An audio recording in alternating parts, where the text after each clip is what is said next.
Brass casings crunched beneath John's worn boots, the sound sharp against the biting November wind. He didn't come up to the ridge for an audience. He came for the quiet rhythm of the trigger, the familiar recoil, the isolation. But then the kid showed up reeking of energy drinks and misplaced arrogance, lugging a $4,000 piece of modern artillery. When a cocky young Marine decided to bet his custom AR against John's scarred Woodstock M14, nobody expected what happened next. Stick around, because this lesson cost a whole lot more than pride. Frost still clung to the splintered wood of the shooting benches when John arrived at the county range. It was a miserable Tuesday morning.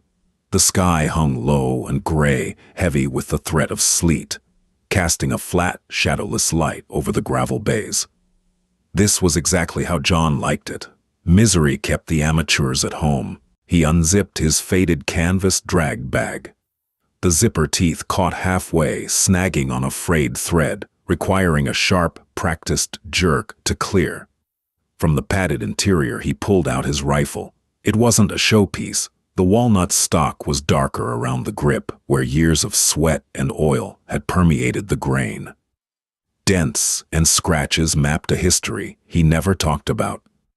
The parkerized finish on the receiver was worn thin, revealing the dull gray of raw steel beneath. It was an M14, heavy, unbalanced to the modern hand, and smelling faintly of Hoppe's No. 9 solvent and cold iron. John's joints ached. A deep, boring pain settled in his right shoulder, a souvenir from a lifetime of manual labor and carrying things heavier than a man ought to carry. He worked his fingers, popping the stiff knuckles before pressing a loaded magazine into the mag well. It seated with a solid, metallic clack that echoed off the dirt berms. He didn't wear electronic ear protection, just simple yellow foam plugs, rolled tight and shoved deep into his ear canals, reducing the world to a muffled, rhythmic thumping of his own heartbeat. He settled onto the concrete bench, wrapping his left arm through a worn leather 1907 sling, pulling it high and tight above his bicep. Oh, the leather bit into his skin through his flannel shirt. He leaned into the stock. His cheek found the familiar groove. He exhaled, watching his breath plume in the freezing air. Then the gravel lot behind him tore open. A late-model pickup truck lifted too high and, rolling on tires too wide, skidded into the parking area. The engine revved unnecessarily before dying out. John kept his eye closed, his cheek welded to the stock, letting out a slow breath. He didn't move, but the tension in his neck immediately tightened. A truck door slammed. Then the tailgate. Heavy plastic cases scraped against the truck bed. Out of 40 empty shooting bays, the newcomer chose the bench directly to John's right. John opened his left eye, keeping his right looking down the iron sights. Through the periphery, he watched the kid unpack. He was young, maybe 22, 23 tops. He wore a fitted coyote tan soft-shell jacket, tactical pants with too many zippers, and a hat with a Velcro patch, bearing a stylized Spartan helmet. He moved with a jerky, caffeinated energy. He breathed through his mouth, his jaw chewing aggressively on a piece of gum. The kid hauled a massive Pelican case onto the concrete bench. He popped the heavy latches with loud, echoing snaps. Inside sat the rifle. It looked less like a firearm and more like an aerospace engineering project. It was an AR-10 platform, skeletonized to save weight, revealing the shiny bolt carrier group inside. It was coated in a custom, distressed bronze Cerakote finish. A massive variable power scope, easily the size of a spotting telescope, dominated the top rail. A laser module sat up front. A canted red dot sight hung off the side. It was a $4,000 monument to disposable income. John relaxed his grip on his M14. He knew what was coming next. The kid pulled out a folding chair, kicking it open with the toe of his boot. He slammed a heavy polymer magazine into his rifle. He didn't bother to say hello. He didn't acknowledge the etiquette of the range, didn't ask if the lane was hot or cold. He just racked the charging handle, dropped behind his rifle, and started pulling the trigger. Crack, crack, crack, crack. The concussion was a physical blow. The kid had a massive multi-port muzzle brake on the end of his barrel. Instead of pushing the expanding gases forward, the brakes slammed them violently out to the sides. Every time the kid fired, a shockwave of overpressure punched John in the side of the face. It felt like being slapped with a wet towel. Fine dust blew off the concrete bench, stinging John's eyes. John sighed. He unclipped his sling, laid the M14 carefully on its side, and sat up. He pulled out his thermos, poured a cup of lukewarm, bitter black coffee, and waited. Oliver, that was the name stitched onto the kid's range bag, dumped the rest of his magazine in less than 10 seconds. Dirt sprayed harmlessly into the primary berm at 100 yards. He hadn't hit anything specific. He was just making noise, converting money into smoke. Oliver hit the magazine release. The empty plastic mag clattered onto the concrete. He finally looked over at John. The kid's eyes were bloodshot pupils, dilated, riding an adrenaline high. "Sorry about the gas, old-timer," Oliver said. His voice was loud-tuned to cut through the electronic earmuffs he wore, which he didn't bother taking off. "Brake does its job, though. Shoots flat as a laser." John took a slow sip of his coffee. The liquid tasted like burnt tin. "It's loud," John said, his voice quiet gravely. Oliver chuckled a short, dismissive sound. He picked up another loaded magazine from his bag. "Yeah, well, performance usually is. Just got her back from the gunsmith. Custom trigger, 2-pound brake. Proof, research carbon fiber barrel, night force glass." He patted the scope affectionately. "You can see the craters on the moon with this thing." John looked at the gun, then back to Oliver. "Looks heavy," Oliver scoffed. "It's precision. You need a little mass for precision. Not that you'd know much about that with whatever that is." Oliver gestured vaguely at John's M14. "Is that a museum piece, or did you pull it out of a swamp?" "It works," John said simply. He didn't feel the need to defend his rifle. He'd carried one just like it through humidity, so thick you could drink it through mud that smelled of rotting vegetation and copper. He knew exactly what it was capable of. "Sure it works," Oliver said, leaning back in his chair, stretching his legs out. "If you're shooting at the broadside of a barn at 50 yards. Iron sights, really. What are you, a purist or just cheapy?" John felt a familiar, dull spark in his chest.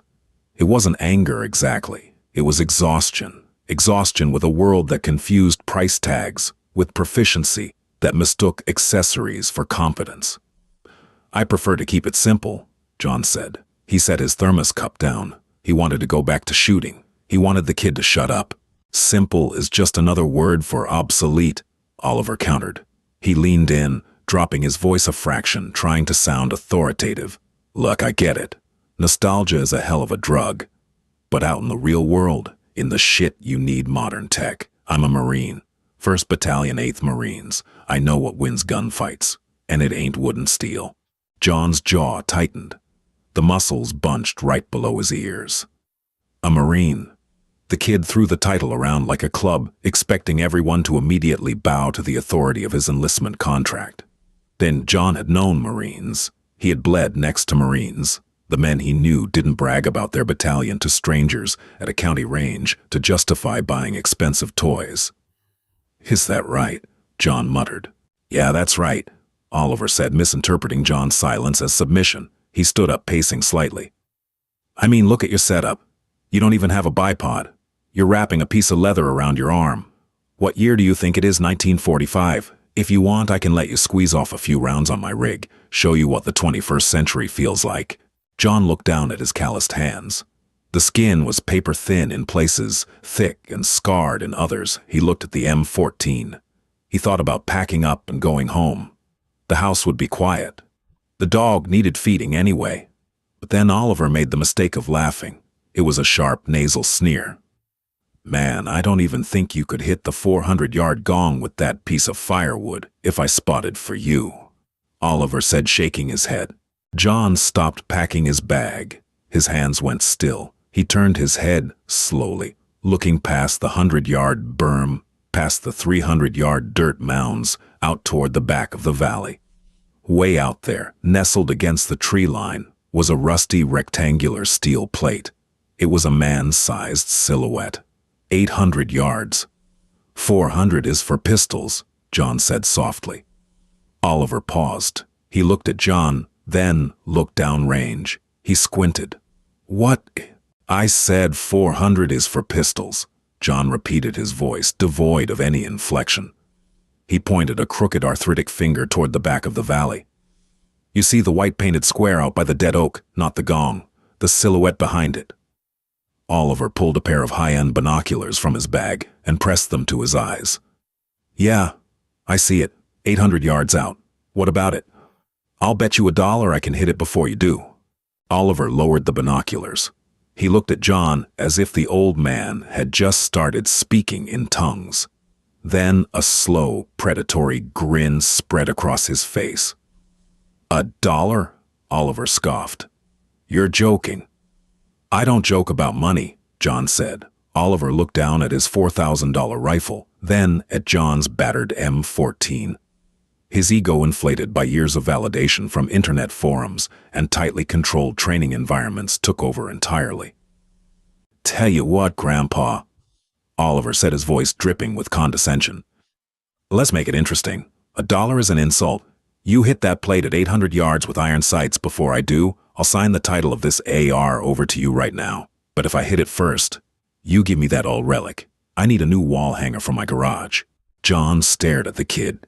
He looked at the distressed bronze finish on the AR, the useless tactical attachments, the bloated optic.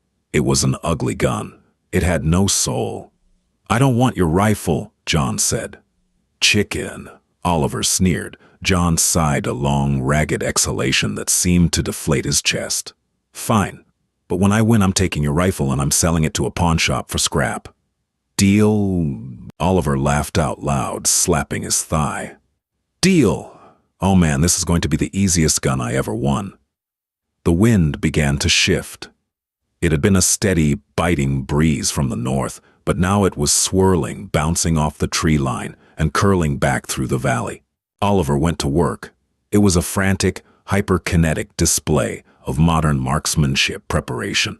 He pulled a Kestrel wine meter from his pocket, holding it up high, watching the tiny plastic impeller spin.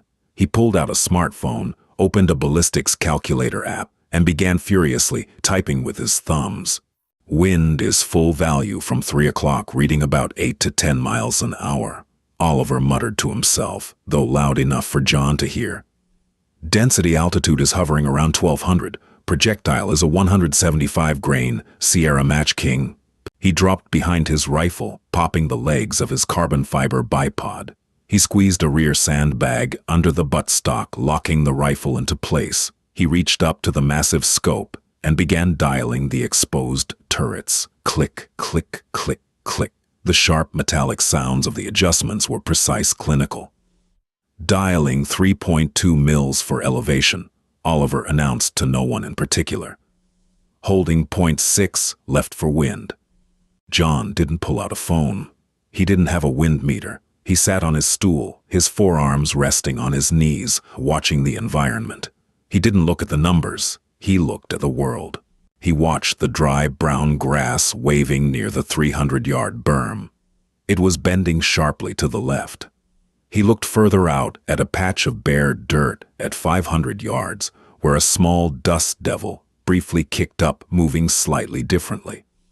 Then he looked all the way out to the dead oak tree near the 800-yard target.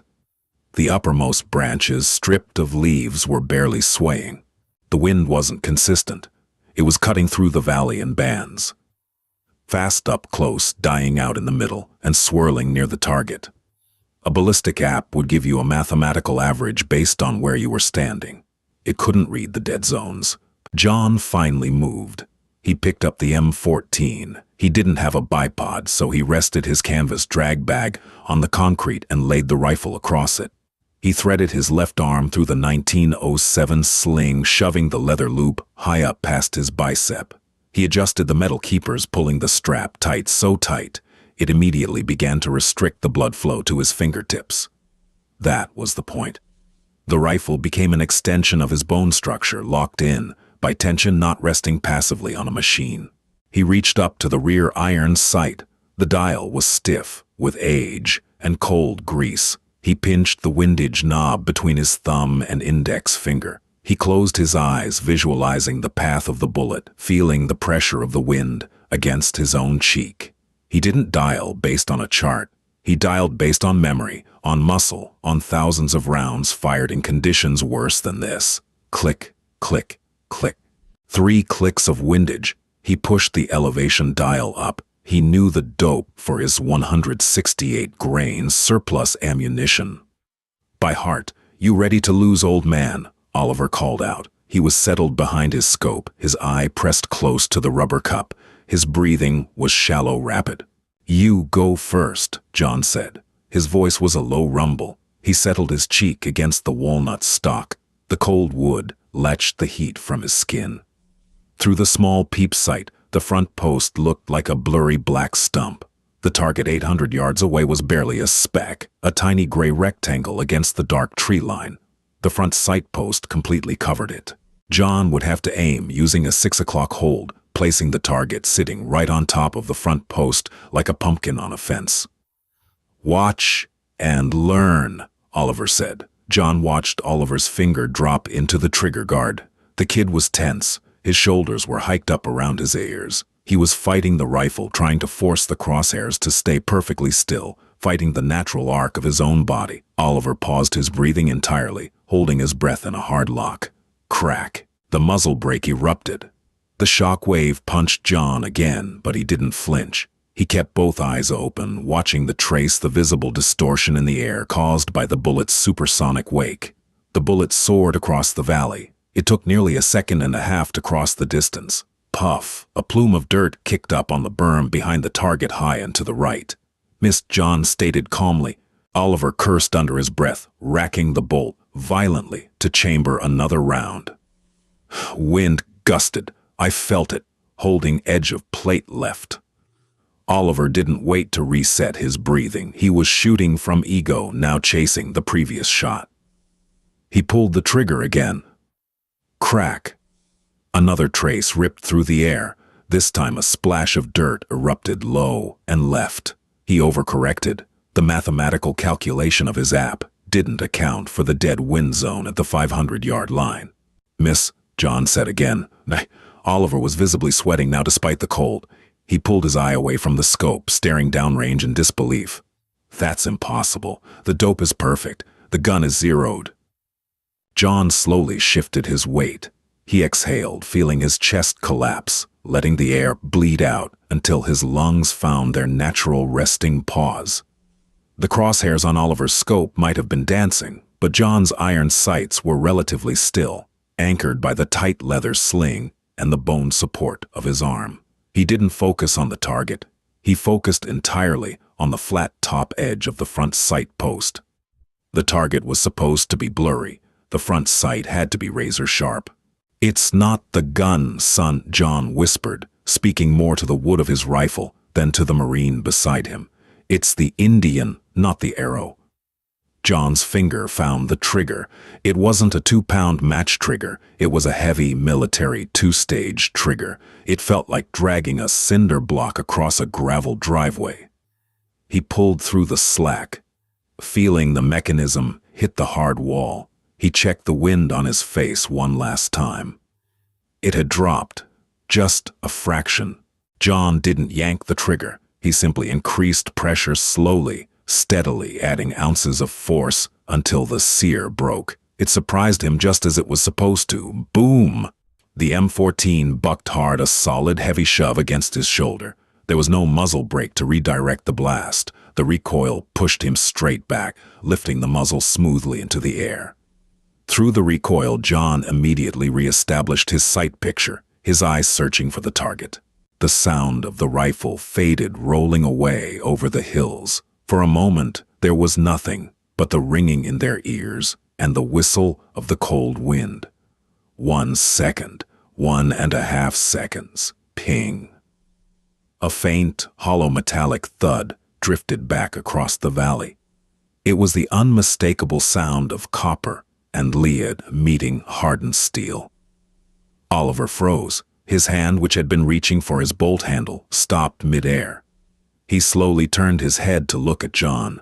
John smoothly ran the bolt of the M14, ejecting the spent brass, which arced through the air and landed with a soft clink on the concrete.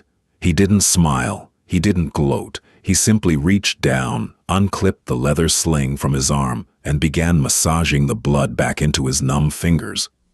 "I believe," John said quietly, picking up his thermos, "that makes me the owner of a very ugly rifle." Silence hung heavy over the concrete shooting benches, a sudden and suffocating vacuum left behind by the fading echo of the M14.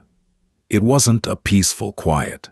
It was the sharp, ringing stillness that follows a car crash, where the brain scrambles to catch up with the eyes. Oliver remained frozen behind his custom AR-10. His right hand hovered awkwardly in the space between the trigger guard and the oversized charging handle.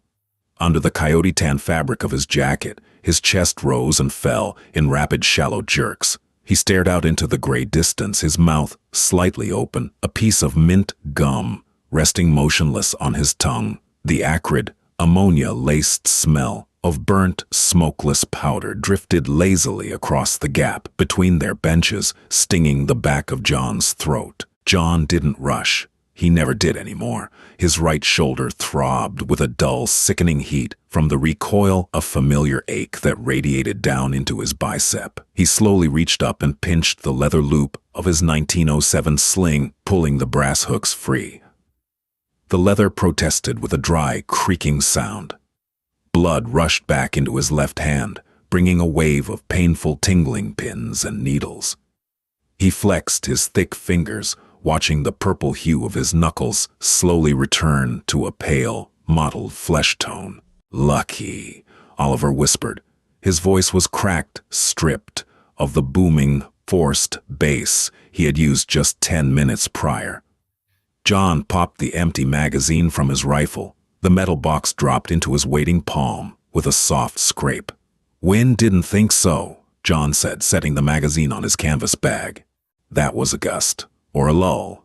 "You caught a lull." Oliver snapped, his head snapping around. His eyes were wide, panicked, searching John's lined face for any sign of deception. "There's no way you just dial 3 clicks and hold dead on at 800. You don't have the ballistic coefficient for that. The math doesn't support it." "Math assumes a perfect world, son," John replied. He picked up his empty brass casing from the concrete. It was still warm to the touch, the primer flattened from the chamber pressure. He slipped it into his jacket pocket. "We don't live in a perfect world. We live in this one. And in this one, the wind drops behind that berm." Oliver stood up, kicking his folding chair backward. The metal legs screeched against the concrete, a jarring, ugly sound. He began pacing in a tight circle behind his bench. He ran a hand through his closely cropped hair, his tactical boots crunching loudly in the loose gravel. "You're not taking my rifle," Oliver said. The words came out fast, desperate. He pointed a finger at the bronze-colored AR sitting on the bench. "That's a $4,000 build. The glass alone is worth more than your truck. You think I'm just going to hand it over because you got lucky with a relic?" John stopped packing his bag. He turned slowly, his boots scraping softly against the ground. He looked at Oliver, really looked at him. Underneath the expensive gear, the patches and the bluster, John saw exactly what Oliver was: a kid who had built his entire identity around the things he bought, rather than the things he could endure. "We shook on it," John said.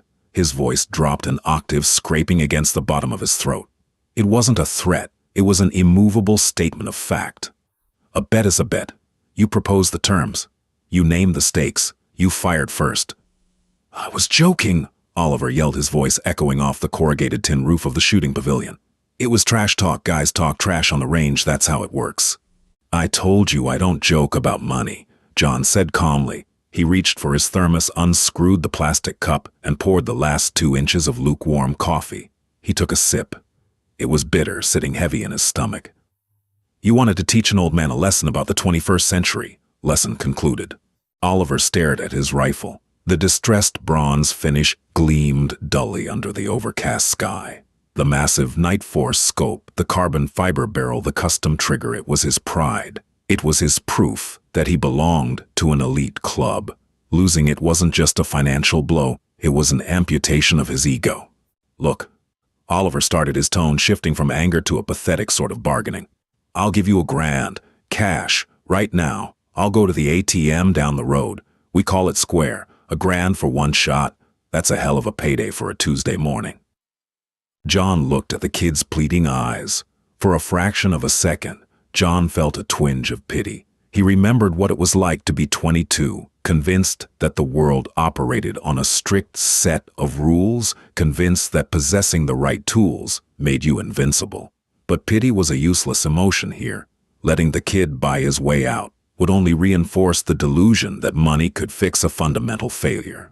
"I don't want your money," John said. He set the thermos cup down. He zipped his canvas drag bag shut, the fraying zipper catching halfway as usual. He jerked it hard, pulling it closed. "I want the rifle."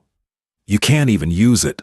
Oliver spat, his face flushing dark red, the veins in his neck bulging against his soft-shell jacket. "You don't know the first thing about a platform like that. You'll probably scratch the glass cleaning it with a dirty rag." "I told you what I'm gonna do with it," John said, hoisting his heavy drag bag onto his good shoulder. He grimaced slightly as the canvas strap dug into his collarbone. "I'm going to sell it to a pawn shop for scrap. Whatever they give me for it, I'll take. Maybe I'll buy some more surplus ammo for my museum piece." Oliver looked like he was going to be sick. He swallowed hard, his Adam's apple bobbing sharply. He stepped between John and the bronze AA, squaring his shoulders, trying to use his youth and physical bulk to intimidate the older man. "I need to see the plate," Oliver demanded, his voice dropping into a stubborn, aggressive growl. "I didn't hear a ping. You could be lying. I need visual confirmation." John stared at the young Marine's chest, then slowly raised his eyes to meet Oliver's. The look in John's eyes wasn't angry. It was utterly dead. It was the look of a man who had spent years staring down things much more terrifying than a frustrated 20-something with an empty bank account. "Call the range code," John said softly, "and drive us down." Oliver marched over to the range control box mounted on the wooden pillar behind the benches.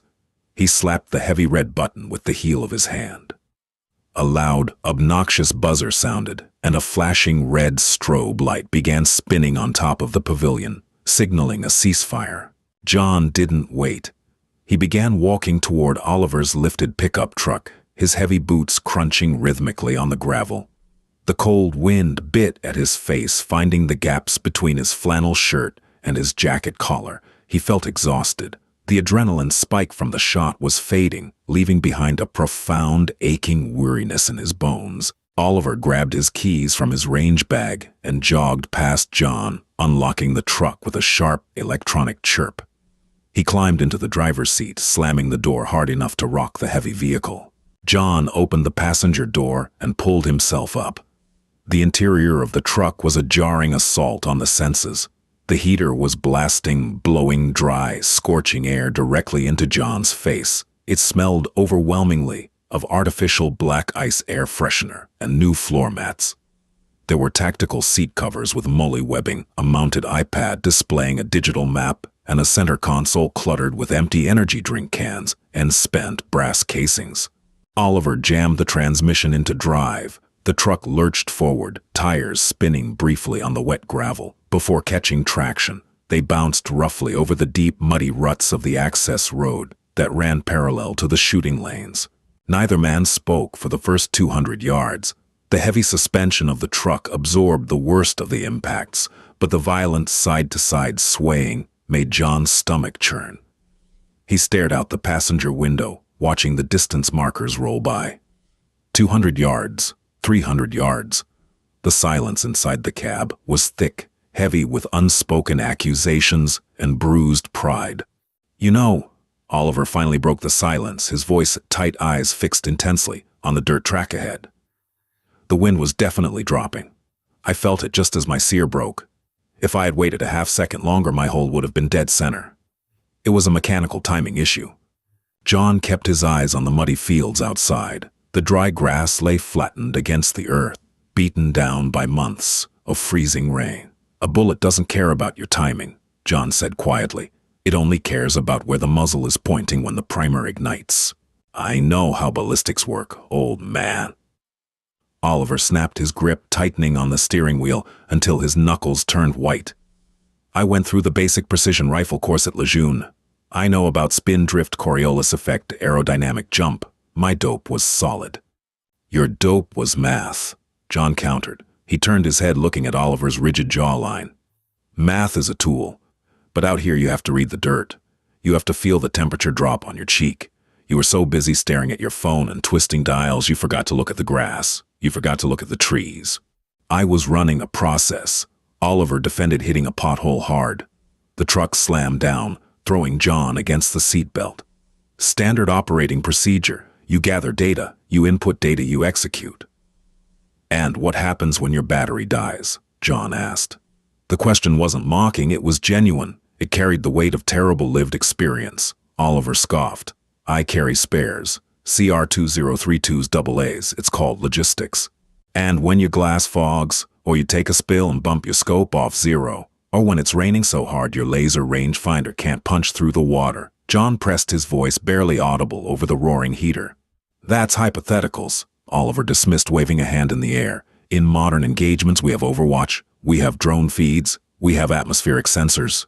John closed his eyes. The hot, artificial air of the truck was making him nauseous. He remembered a ditch in a valley that smelled of rotting pork and human waste. He remembered the deafening roar of incoming artillery, the way the mud tasted when he was pressed face down in it, praying for the sun to come up. He remembered holding a rifle just like the one sitting on the bench, his hands so numb with cold and fear he couldn't feel the trigger, relying purely on muscle memory and the desperate animal will to survive. There were no drone feeds. There were no atmospheric sensors. There was only him, his sights, and the target. Hypotheticals become reality very fast when people are trying to kill you. Son, John said. The gravel in his voice had smoothed out, replaced by a haunting emptiness. Your gear is a crutch. You lean on it so hard you don't even know how to stand on your own 2 feet anymore. Oliver opened his mouth to argue a sharp retort, ready on his tongue, but he stopped. He glanced at John. The old man wasn't puffing his chest. He wasn't acting tough. He just looked impossibly tired, staring at the 500-yard berm as they rolled past. The anger drained out of Oliver, replaced by a sudden, cold knot of unease in his stomach. They passed the 600-yard marker. The road grew rougher, the ruts deeper, filled with freezing, murky water. The dead oak tree loomed larger in the windshield, its barren branches scratching at the gray sky like skeletal fingers. We'll see, Oliver muttered, though the absolute certainty was gone from his voice. We'll see what the steel says. Maybe you hit a rock and it kicked up into the plate, a ricochet. John didn't answer. He just reached up and turned the truck's heater dial all the way to off. The sudden cessation of the blowing fan made the silence in the cab feel deafening. Oliver slammed the truck into park near the 800-yard berm.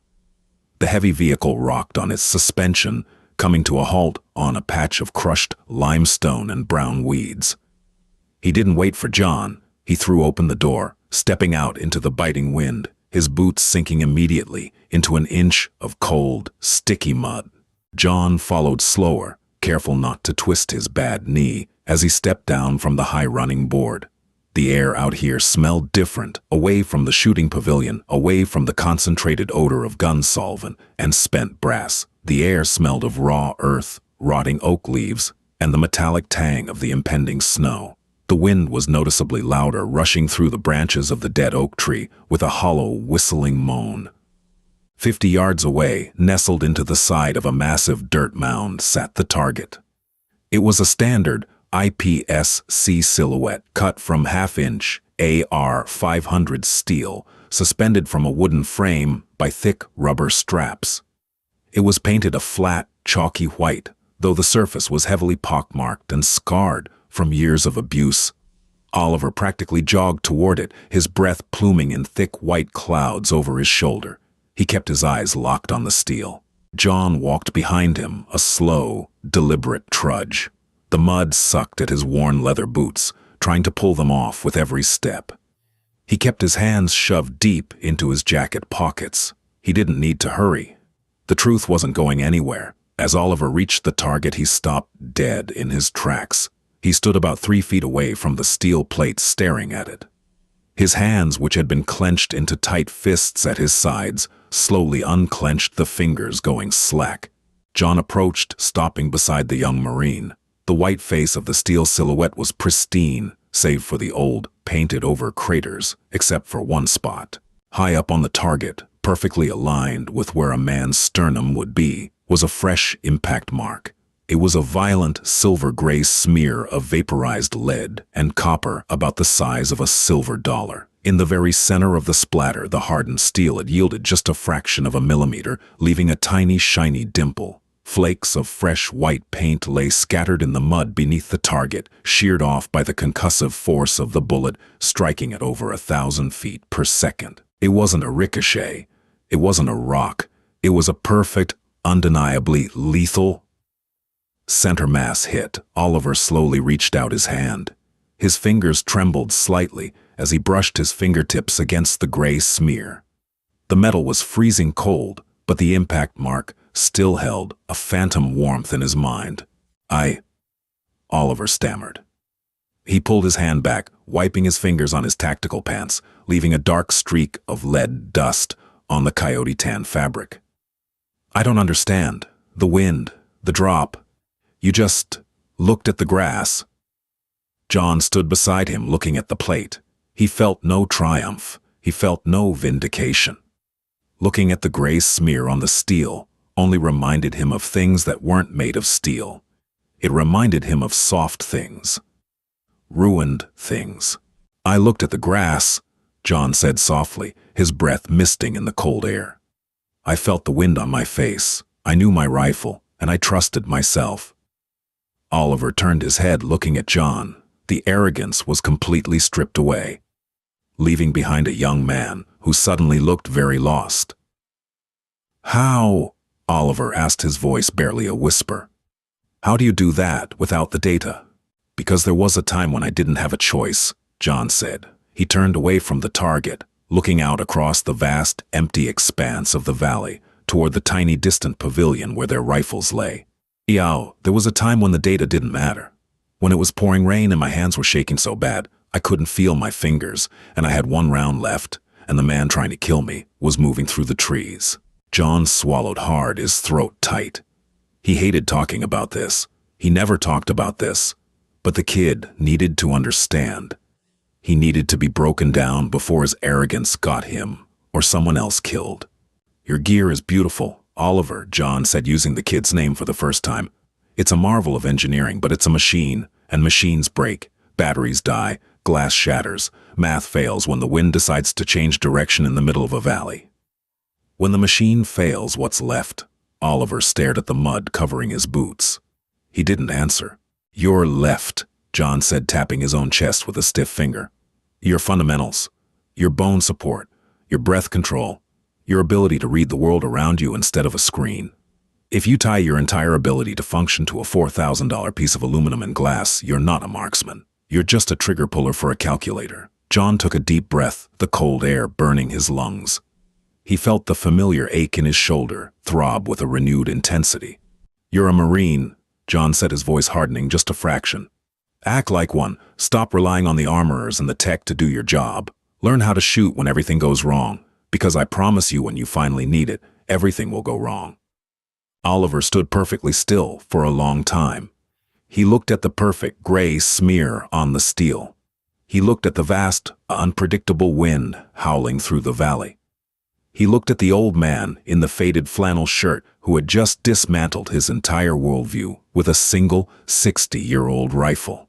Finally, Oliver let out a long, shaky breath. He reached into his jacket pocket and pulled out a small set of keys. He unclipped a tiny brass padlock key from the ring and held it out toward John. It's for the Pelican case, Oliver said, his voice hollow, defeated. The title and the original receipt are in the foam lining under the barrel. It's yours. John looked at the key resting in Oliver's trembling palm. He saw the devastation in the kid's eyes. The lesson had been delivered. The payment was irrelevant. John slowly reached out. But instead of taking the key, he wrapped his rough, calloused fingers around Oliver's hand, closing the young Marine's fist over the metal. Keep your damn rifle, kid, John said, his voice gruff, dismissing the bet entirely. He turned and began walking back toward the truck, his boots dragging heavily in the mud. "But the next time you come out here, leave the scope at home." Heavy clumps of clay tore loose from the deep treads of Oliver's boots as he climbed back into the driver's seat.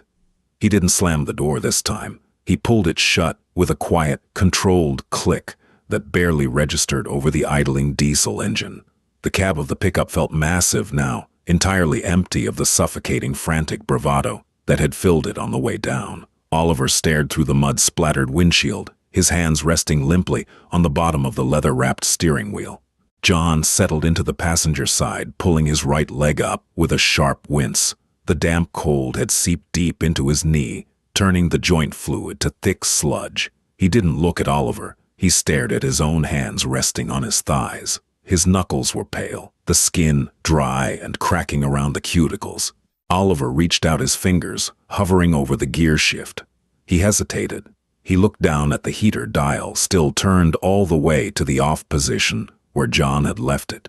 He didn't turn it back on. The artificial chemical scent of the black ice air freshener seemed weaker now, completely overwhelmed by the raw, wet smell of the earth they had dragged inside. He shifted the truck into drive. The tires slipped for a fraction of a second before finding purchase on the crushed limestone. They began the slow crawl back down the rutted access road. The silence between them was completely different now. It wasn't the tense, coiled silence of two men waiting for an excuse to fight. It was the heavy, exhausting quiet of a collapsed structure.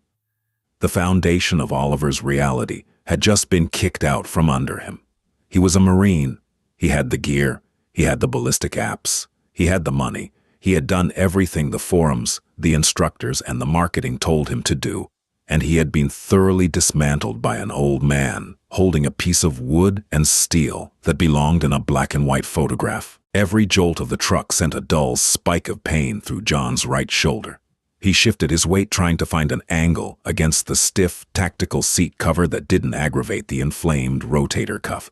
He was too old for this. The recoil of the M14 was a violent physical abuse he used to absorb without a second thought. Now every trigger pull was a withdrawal from an account that was permanently overdrawn. "My drill instructor," Oliver said suddenly. His voice was raspy, stripped of its forced bass. He didn't look away from the road. He used to say, "Slow is smooth, smooth is fast." I always thought it was just a cliché, just something they yelled at us on the obstacle course.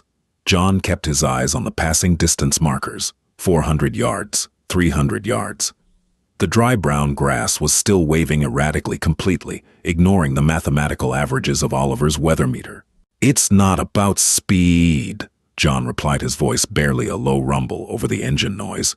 "It's about economy of motion. It's about not fighting yourself. When you hold your breath until your lungs burn, you're fighting yourself. When you stare at a screen instead of the wind, you're fighting the environment." Oliver swallowed hard. His jaw muscles flexed. "How long did it take you to learn to read the wind like that?" John closed his eyes, resting the back of his head against the headrest. The memories he kept pushed down in the dark corners of his mind threatened to surface. He remembered the smell of burning diesel fuel and the metallic taste of fear. He remembered a sniper instructor at Quantico, a man with eyes like flat gray slate who made them sit in a field for 12 hours, just watching the grass bend. "You don't learn it on a Tuesday morning at a public range," John said softly. "You learn it when missing means you don't get to go home. You learn it when the price of a mistake is paid by the kid lying in the mud next to you." The truck hit a deep pothole. The suspension groaned. "I bought that rifle."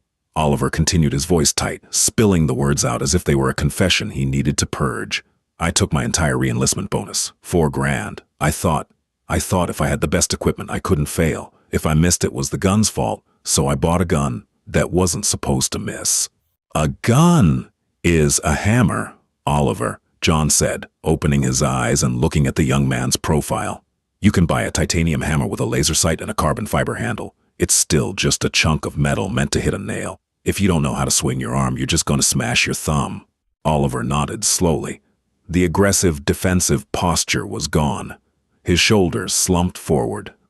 "I didn't even see the wind drop at the 500 mark. I was too busy checking my holdover on the reticle." You trusted the glass more than your own eyes, John said. It's easy to do. They build those scopes to make the world look perfect. But the world isn't perfect. It's messy, it's chaotic, and it doesn't give a damn about your ballistic coefficient. They rolled past the 200-yard berm. The tin roof of the shooting pavilion came into view, looking small and insignificant against the gray, overcast sky. Keep the rifle, John said, repeating his earlier dismissal. It's yours. You paid for it. I don't know if I even want to look at it right now, Oliver muttered. Then you missed the point of the lesson, John countered sharply. The sudden edge in his voice made Oliver flinch slightly. The rifle isn't the problem. You are. The rifle did exactly what you told it to do. You just told it the wrong thing. John turned his body slightly, facing Oliver, as much as the seatbelt would allow. You take that rifle, John instructed, his tone firm, authoritative, slipping back into a cadence he hadn't used in decades. You take it home. You learn how to use it, but you stop treating it like a magic wand. You learn your holds. You learn to shoot it without the bipod. You learn to shoot it when your heart is pounding out of your chest. You strip away the bullshit and you figure out what you're actually capable of when the battery dies. Oliver pulled the truck into the gravel parking lot, putting the transmission in park. He turned the key, killing the engine. The sudden silence was heavy. The only sound was the ticking of the cooling metal under the hood and the distant, lonely howl of the wind. Oliver looked at John. The cocky, arrogant kid was completely gone. In his place was a humbled Marine, finally ready to listen. Yes, sir, Oliver said quietly. John grunted. He unbuckled his seatbelt, ignoring the sharp pain in his shoulder as he reached across his body. I work for a living, son. Don't call me sir. Gravel crunched under their boots as they walked from the truck back to the shooting benches. The flashing red strobe light on top of the pavilion was still spinning, casting rhythmic, harsh pink shadows across the concrete. The smell of Hoppa's No. 9 solvent and burnt powder hung stubbornly in the damp air, trapped beneath the corrugated tin roof. John approached his bench. His M14 lay exactly as he had left it, resting securely on the faded canvas drag bag. He didn't rush to pack it away. He pulled a small, oil-soaked rag from a side pocket of his bag. He unclipped the heavy leather 1907 sling, letting it fall against the woodstock with a soft slap. His movements were slow, methodical, reverent. He wiped down the Parkerized receiver, clearing away the fine layer of carbon dust and condensation. He ran the oily cloth over the scarred walnut stock, the wood drinking up the moisture eagerly. The scent of the mineral oil mixed with the cold air, a familiar, comforting perfume that grounded him. He popped the bolt back visually, checking the chamber one last time, though he knew it was empty. He let the bolt slam forward with a satisfying metallic clack. He wiped down the operating rod, his thumb tracing the worn edges of the metal. Every scratch on this rifle was a memory. Some he cherished, most he actively tried to forget. Beside him, Oliver stood perfectly still, staring at his concrete bench. The bronze-colored AR-10 sat there propped up on its carbon fiber bipod. The massive Night Force scope stared blindly downrange. The canted red dot sight jutted out awkwardly from the side rail. The laser module sat heavy on the front end. It looked exactly as it had 20 minutes ago, expensive, imposing, and cutting edge. But to Oliver it looked grotesque. It looked like a monument to his own arrogance. John finished wiping down his M14. He carefully laid it inside the padded interior of his drag bag. He zipped it up, giving the stubborn zipper its required sharp jerk to clear the frayed thread. He slung the heavy bag over his left shoulder, sparing his aching right side. He turned to leave, but stopped. He watched Oliver. Oliver reached into his tactical range bag. He bypassed the boxes of expensive match-grade ammunition. He bypassed the Kestrel wind meter. He bypassed the smartphone with the ballistic app. His hand rummaged near the bottom of the bag until he pulled out a small folding set of Allen wrenches. Oliver picked up the rifle. He didn't check the chamber with his usual frantic, performative racking of the bolt. He did it quietly, efficiently. He set the rifle on its side. He unfolded a hex key. He fitted it into the mounting screw of the laser module sitting on the front rail. Crack. The tension broke. Oliver spun the screw out, lifting the heavy laser module off the gun. He tossed it unceremoniously into the open Pelican case. It landed with a dull thud against the foam. He moved to the canted red dot sight. Crack. Another screw undone. He pulled the mount off the rail, tossing it into the case next to the laser. John stood silently adjusting the strap of his drag bag on his shoulder. He didn't say a word. He just watched. Oliver grabbed the carbon fiber bipod. It was top of the line, designed to pan and tilt with frictionless ease. Oliver undid the locking lever and slid the entire unit off the bottom rail. He threw it into the case. The rifle already looked different. It looked leaner. It looked less like a prop from a science fiction movie and more like a tool designed for a singular, violent purpose. Oliver paused. He looked at the massive variable power scope mounted on top. It was the most expensive piece of hardware on the gun. He gripped the Allen wrench tightly, his knuckles turning white. He stared at the heavy mounting rings. John cleared his throat. It was a low, gravelly sound. Oliver looked up, his hand hovering over the scope mount. "Leave the glass," John said simply. Oliver frowned, confused. "But you said—" "I said stop treating it like a magic wand." John corrected him, his voice steady. "I didn't say make yourself blind. A good optic is a force multiplier. But only if the man behind it knows how to do the math in his head when the dials break. You strip the crutches. You don't break your own legs." Oliver looked from John to the scope. He slowly folded the Allen wrench and slipped it into his pocket. He picked up the rifle. It was significantly lighter now. The balance had shifted, moving closer to the center of the receiver, rather than dragging heavy at the muzzle. He brought it up to his shoulder, settling his cheek against the adjustable stock. He didn't aim at the 800-yard plate. He aimed at a simple, rusted gong hanging at 300 yards. He didn't pull out his phone. He didn't check the wind meter.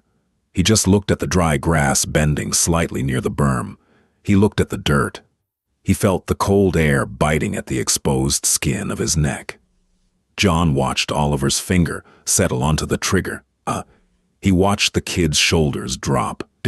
He watched the frantic, caffeinated energy drain out of the young Marine's posture, replaced by a slow, deliberate calm. Oliver inhaled deeply. He exhaled, letting the air bleed out slowly, finding that natural respiratory pause. Crack. The muzzle brake still slammed a shockwave of overpressure out to the sides, but it didn't seem as offensive this time. It was just the mechanical byproduct of an explosion. A fraction of a second later, a loud, clear smack echoed back from the 300-yard line, dead center on the rusted gong. Oliver slowly lowered the rifle. He didn't pump his fist. He didn't turn to brag. He just stared at the swinging steel plate. John turned away. He began walking toward the gravel parking lot, his heavy boots scuffing rhythmically against the concrete. "Hey!" Oliver called out, his voice cutting through the ringing in their ears. John stopped. He didn't turn around. He just looked over his left shoulder. "Thanks," Oliver said. It was a single word completely devoid of sarcasm or pride. It was raw, honest gratitude. John gave a single brief nod. "Wash your wind, Marine." The drive home was quiet. John's truck was an old, rust-eaten Ford from the late 90s. It didn't have heated seats or a digital dashboard. The suspension was shot, meaning he felt every single crack and seam in the asphalt. The heater core was partially clogged, blowing only lukewarm air that barely took the edge off the biting November chill. He drove with his left hand resting lazily on the bottom of the steering wheel. His right arm hung relatively useless at his side, the deep, boring ache in his shoulder radiating up into his neck. He knew exactly what tonight would look like. He would need 3 ibuprofen, a hot shower that drained the water heater, and an ice pack wrapped in a thin towel. The radio was off. The only sound was the low drone of the tires on the pavement and the wind whistling through a gap in the worn weather stripping around the driver's side door. He watched the bleak, winter-stripped landscape roll by. Brown fields, skeletal trees, gray skies. It matched the quiet emptiness in his chest. He didn't feel like a hero. He didn't feel any triumphant surge of validation. He had made a shot he knew he could make against a kid who didn't know any better. It wasn't a victory, it was just a correction. The world was full of kids like Oliver now. Kids who confused the price tag of their gear with the value of their experience. Kids who thought a digital readout could replace the primal, instinctual connection between a man, his rifle, and the dirt he stood on. John turned onto his gravel driveway. The stones popped and crunched under the tires. The house was small, a single-story ranch with peeling white paint and a sagging front porch. It was isolated, sitting on 10 acres of untamed woods. Just the way he wanted it. He parked near the side door and killed the engine. The silence rushed in, thick and heavy. Before he even opened the door, he heard the frantic scratching of claws against the hardwood floor inside. John managed a small, tired smile. He grabbed his canvas drag bag from the passenger seat, grunting as he hoisted it over his good shoulder. He stepped out of the truck, the cold air hitting him instantly. He unlocked the side door and pushed it open. A massive, gray, muzzled shepherd mix shoved its head through the crack before the door was even fully open. The dog let out a high-pitched whine, its tail wagging so hard its entire back half shook. All right, move back, Buster," John grumbled affectionately, pushing his way inside. The house smelled of old dust, dried firewood, and dog hair. It was freezing inside. He had turned the thermostat down before he left to save on heating oil. He dropped the heavy drag bag onto the rug by the door. The thud made Buster jump, but the dog immediately went back to enthusiastically sniffing John's boots, investigating the metallic chemical smell of the gun range. John reached down, burying his calloused hands into the thick fur behind the dog's ears, scratching hard. Buster groaned in approval, leaning his heavy weight against John's bad leg. "Yeah, I missed you too, old man," John whispered. He walked into the small kitchen, his boots loud on the linoleum. He filled a battered metal bowl with cheap kibble and set it on the floor. Buster attacked it immediately, the crunching echoing in the quiet house. John walked over to the sink. He turned on the cold water and let it run until it was freezing. He cupped his hands, splashing the icy water onto his face. He rubbed his eyes, pressing his fingers deep into the sockets until he saw dull flashes of color. He grabbed a rough towel hanging from the oven handle and dried his face. He looked out the small kitchen window. The sky was darkening quickly, the threat of sleet finally turning into a reality. Tiny hard pellets of ice began to ping against the glass. Miles away at the county range, he knew the wind was probably howling through the valley. The cold would be unbearable. But John also knew that if he drove back there right now, he would find Oliver. The kid would be freezing his expensive soft-shell jacket, utterly failing to keep out the biting chill. But he would be sitting behind that concrete bench. He wouldn't be looking at his phone. He wouldn't be bragging to anyone. He would be staring down his scope, watching the grass, trying to feel the invisible currents of the air, learning how to shoot all over again.